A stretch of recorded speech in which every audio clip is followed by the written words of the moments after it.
5 நிமிஷத்துல தயாராகும் அற்புத சுவை கொண்ட கொத்தமல்லி ரசம் எப்படி பண்ணுறதுன்னு பார்க்கலாமா? மிக்ஸி ஜாரில் 1 ஸ்பூன் மிளகு ஆட் பண்ணிக்கோங்க, 1 ஸ்பூன் ஜீரகம், தோல் உரிக்காத நாட்டு பூண்டு ஒரு 15 ஆட் பண்ணிக்கோங்க,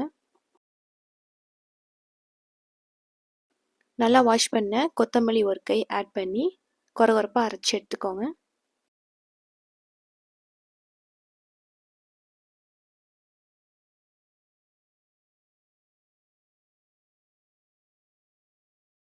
ஒரு பாத்திரத்தில் அரைச்ச பேஸ்ட்டை ஆட் பண்ணிக்கோங்க.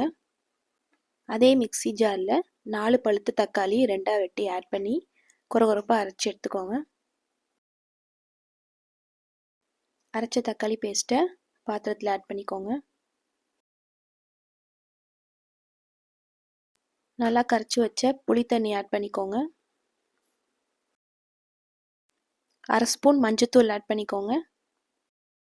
தேவையான அளவு கல்லுப்பு ஆட் பண்ணிக்கோங்க.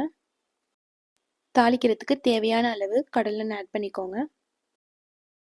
கொஞ்சம் கடுகு, கொஞ்சம் உளுந்து, கொஞ்சம் சீரகம் ஆட் பண்ணி நல்லா பொரிய விடுங்க.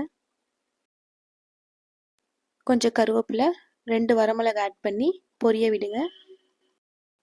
கொஞ்சம் பெருங்காயத்தூள் ஆட் பண்ணிவிட்டு கரைச்சி வச்ச ரசம் தண்ணி ஆட் பண்ணிக்கோங்க.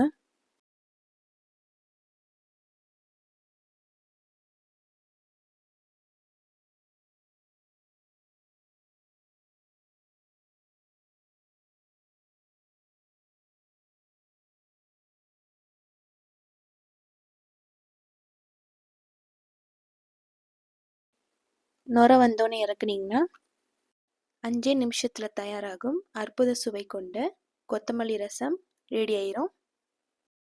சோற்றுடன் சேர்த்து சாப்பிட்டு பாருங்கள், டேஸ்ட்டு அல்லும். இந்த வீடியோ உங்களுக்கு பிடிச்சிருந்தா லைக் பண்ணுங்கள், ஷேர் பண்ணுங்கள், சப்ஸ்கிரைப் பண்ணுங்கள், மறக்காமல் பெல் ஐக்கான் கிளிக் பண்ணுங்கள்.